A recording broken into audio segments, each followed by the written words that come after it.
Mi nombre es Antonio Delgado, y durante mucho tiempo pensé que ya lo había visto todo en esta vida.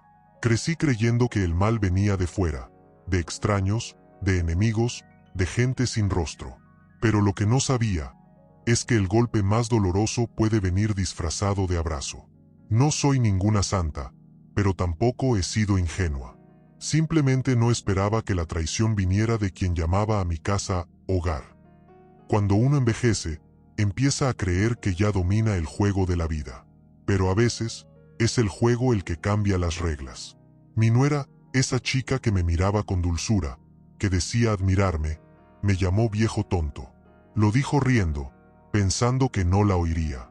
Lo que no imaginaba era que cada una de sus palabras sería el detonante de la justicia, y el comienzo de la venganza más elegante que un hombre jamás haya llevado a cabo sin ensuciarse las manos. No grité, no busqué venganza en un arrebato de ira. Hice lo que pocos harían. Esperé. Esperé el momento oportuno, el lugar adecuado, la oportunidad perfecta para demostrar que quienes subestiman la experiencia siempre pagan un precio muy alto. Y créeme, amigo mío, la vida cobra intereses exorbitantes a los arrogantes. Sobre todo cuando intentan aprovecharse de quienes lo construyeron todo con sudor, carácter y fe. Lo que mi nuera ignoraba era que yo también sabía jugar a este juego. Y cuando un hombre herido decide callar, ninguna mentira puede resistirlo. Transformé la humillación en estrategia y el dolor en poder. Porque a veces, el perdón es el mejor disfraz para la venganza. Y aquella vieja tonta terminó siendo la artífice del giro más inesperado que jamás hubiera imaginado. ¿Quieres saber qué hice? Ahí es donde realmente comienza la historia. Siempre he tenido fe en la humanidad. Creía que la bondad, cuando se da, se multiplica. Y así recibí a mi nuera, con los brazos abiertos, el corazón ligero y una confianza ciega. Al principio, parecía perfecta, educada, cariñosa, servicial. Vi en ella a la hija que nunca tuve. Pero la vida, amigo mío, tiene una forma cruel de demostrar que la brillantez no siempre es pureza. A veces es solo un reflejo del engaño. Las primeras grietas parecían pequeñas. Un recibo olvidado sobre la mesa, una historia mal contada, una mirada que evitaba la mía cuando se hablaba de dinero. Quería creer que solo era una distracción. Al fin y al cabo, ¿quién soy yo para dudar de la palabra de mi familia? Pero algo dentro de mí, un instinto antiguo, casi dormido, empezó a susurrar, ten cuidado. Y cuando el alma susurra, es porque la verdad intenta gritar. Mi nuera sabía cómo aprovecharse de la inocencia ajena. Convertía la fragilidad en un arma, la dulzura en estrategia. Observaba cada uno de sus movimientos en silencio. La forma en que elogiaba en exceso, cómo se acercaba cuando necesitaba algo y cómo se distanciaba cuando todo estaba resuelto. Era como ver una película a cámara lenta, donde el villano sonríe antes de atacar. Y yo, el viejo ingenuo, era el público que aplaudía. Fue entonces cuando lo comprendí. La traición nunca empieza con una puñalada por la espalda, sino con una sonrisa. Y esa sonrisa suya, que antes me parecía tierna, ahora sonaba a advertencia. Vi cómo se desarrollaba el juego ante mis ojos. El tablero estaba listo y yo era solo una pieza. Pero algo dentro de mí cambió. Empecé a observar como quien investiga un crimen. Cada palabra que pronunciaba era una pista. Cada gesto, un enigma. Y fue en ese momento cuando la duda se convirtió en certeza. La máscara de mi nuera empezó a resquebrajarse, y tras ella se reveló el rostro de la manipulación. Aún desconocía la magnitud de la traición, ni podía imaginar la magnitud de la venganza que el destino estaba a punto de escribir con mis propias manos. Pero una cosa aprendí en ese instante. Cuando la verdad empieza a avanzar, nadie puede detenerla. Fue sutil, tan sutil que, de no haber vivido tanto, quizá nunca me habría dado cuenta. Mi nuera convirtió la manipulación en arte, una rutina coreografiada, intercalada con abrazos y promesas. Sabía exactamente cuándo llorar, cuándo sonreír y cuándo llamarme mi segundo padre. Yo, ingenuamente, me creí cada palabra. Era demasiado hermoso para ser mentira, pero el amor disfrazado es el arma más afilada de la traición. Una vez, apareció con lágrimas en los ojos, diciendo que su coche se había averiado y que no quería preocupar a mi hijo. Me pidió ayuda, solo un préstamo rápido. Movido por la compasión, abrí la cartera. Luego vinieron más historias, facturas médicas, deudas antiguas, una inversión que salvaría a la familia. Con cada petición, mi confianza se desvanecía, pero insistí en ignorarla. A veces, el corazón es cómplice de su propio engaño.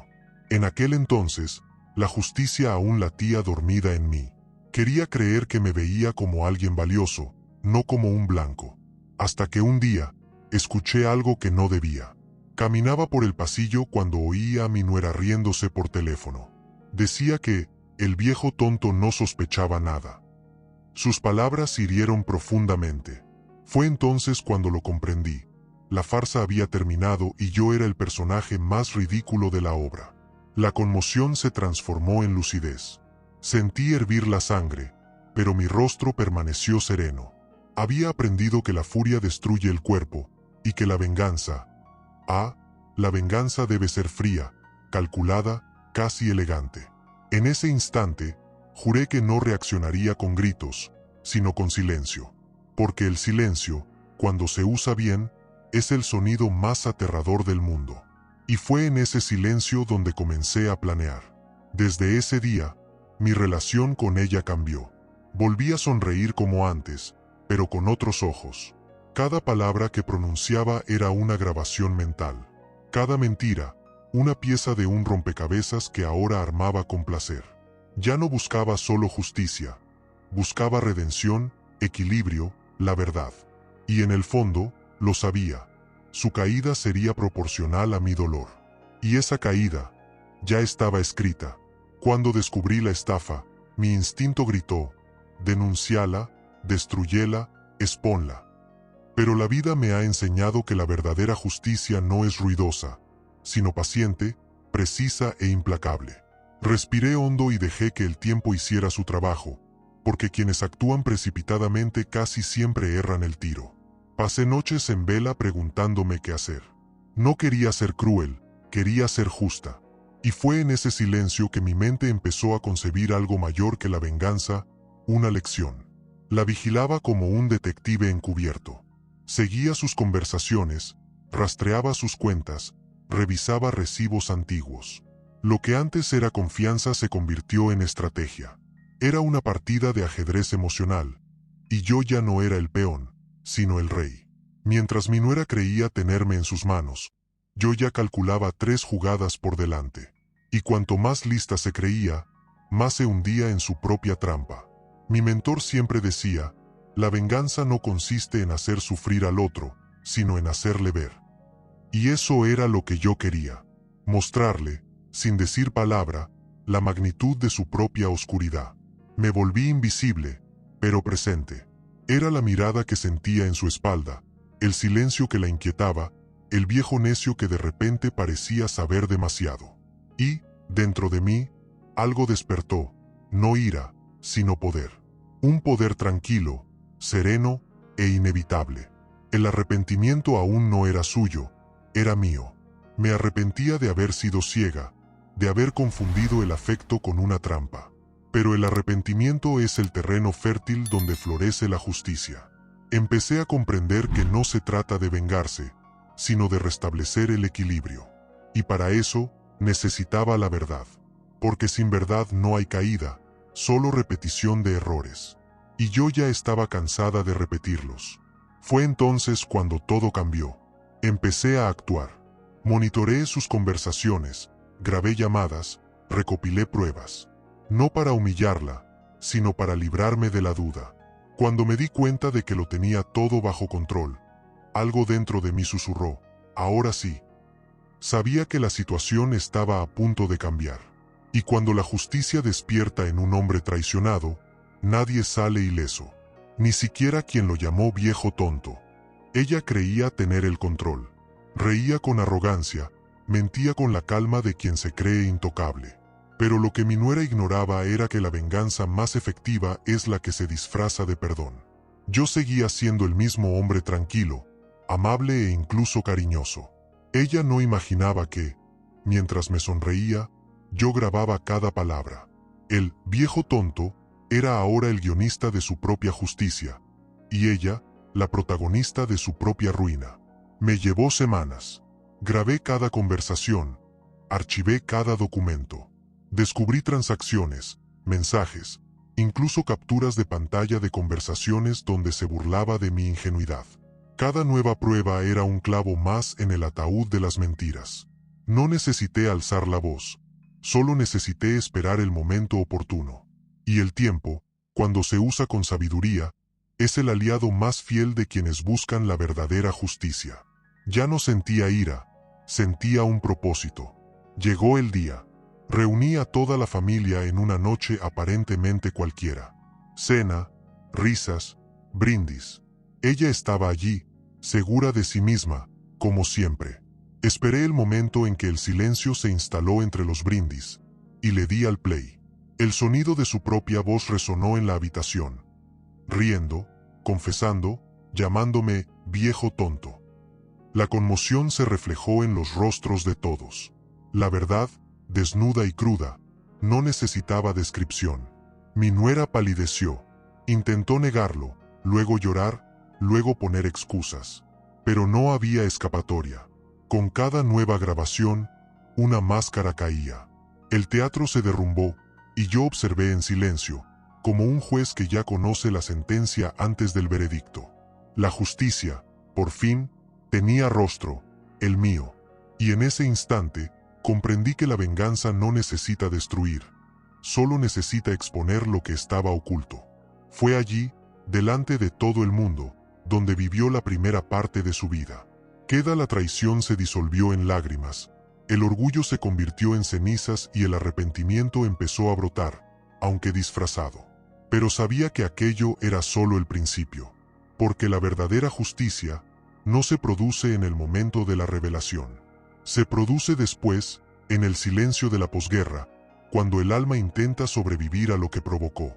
Y fue precisamente allí donde el destino dio su siguiente paso. Después de esa noche, nada volvió a ser igual. Mi nuera perdió el equilibrio, su brillo y su compostura ensayada. Intentó justificarse, diciendo que fue un malentendido, que el dinero era un préstamo, que todo había sido un malentendido. Pero el malentendido fue suyo, no mío. La verdad, cuando sale a la luz, tiene el poder de desvelar el verdadero misterio y exponer el miedo más profundo. Y vi con mis propios ojos cómo su miedo se transformaba en desesperación. Mi hijo lloró. Toda la familia estaba dividida entre la incredulidad y la ira. Pero yo guardé silencio, porque la venganza, cuando cumple su propósito, no necesita aplausos, necesita paz. La vi suplicando perdón, prometiendo cambiar, diciendo que ahora me veía como un padre. Ironía, el mismo padre al que intentó engañar con tanto ahínco. El mismo viejo tonto al que creyó poder manipular. En los días siguientes, el peso de Kedal se hizo insoportable. Perdió su matrimonio, sus amigos, su respeto. Intentó culparme, difundiendo rumores de que yo lo había planeado todo, como si fuera un villano de telenovela. Yo solo sonreí, porque quienes hablan demasiado intentan ocultar su propio fracaso. La justicia, cuando es verdadera, no necesita defensa. Se sostiene por sí misma, y el tiempo es su más fiel defensor. Pero lo que me impactó no fue su destrucción, sino el silencio que la siguió. El silencio de quien comprendió demasiado tarde. Vi cómo el arrepentimiento se reflejaba en sus ojos, no por amor a la verdad, sino por miedo a las consecuencias. Y aún así, sentí compasión, porque, al final, la traición es un espejo. Quien hiere a otro, también sufre. Y quizá el peor castigo sea vivir sabiendo que ya nadie cree en ti.